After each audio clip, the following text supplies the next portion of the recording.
Your services need a roadmap. Here's why. Just selling your services by themselves, we all know that if you just sell, here's the work I'm going to do for you, here's the menu of things I'm going to do, here's how high I'm going to jump, here's the coffee I'm going to deliver. And with budgets and AI and the compliance and changes in the economy, you're going to get commoditized fast if you're not right now. And you're not going to stand out because everyone else can just say the same thing and offer the same solution. You're going to be compared. We don't want that. How do you stand out? So here's my argument for building a roadmap.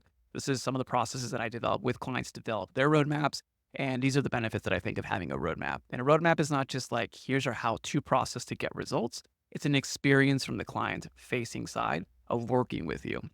So the first thing when you have a roadmap and you show a client clearly, here's point A of where you're at, here's point B where you're going to go, and here's what it's going to look like in each step of the way, each phase. Maybe you have a phase per quarter, maybe a phase for a couple of weeks. But the whole idea is like, where are you guiding me to and how's it going to look like and feel like? Because probably you over deliver for clients right now. Probably you have an exceptional client experience. And most likely, like clients love working with you, but not enough clients can see that. And that's the problem with a lot of my clients. Like they probably have the most exceptional client experience, but you can't sell that. Like, how do you sell it? You go into the market and saying, hey, I'm going to be ethical. Hey, I'm going to like treat you well. Like everyone does that. That's like a given. So you can't just sell that we're going to do these things.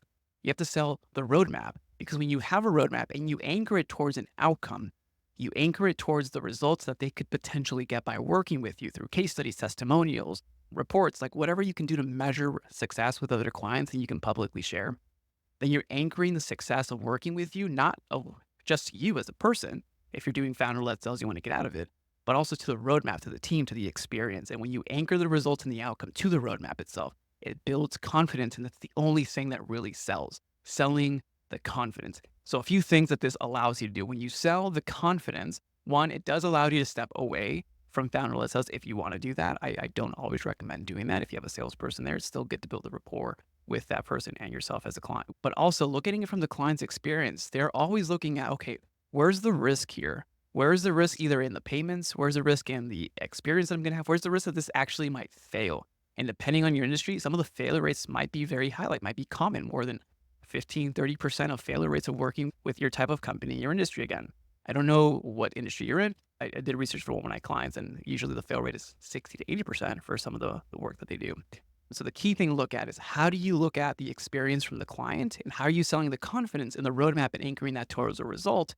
And the reason you're not selling the result in the end outcome is because sophisticated buyers, like we know that you can't promise a future result guaranteed unless you're selling like a coffee mug or a pen or glasses or an e-commerce thing. That's selling a thing. Like I'm going to get the thing.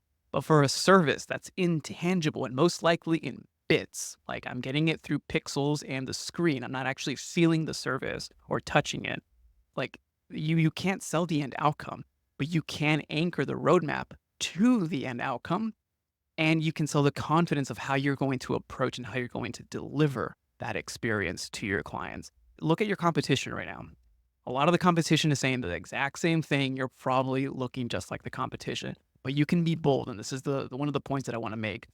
You can be bold in how you present the offering and how you present the work that you do to clients through the roadmap, because you can also create a de-risk scenario. And I'm not talking about just doing money back guarantees or silly things like that.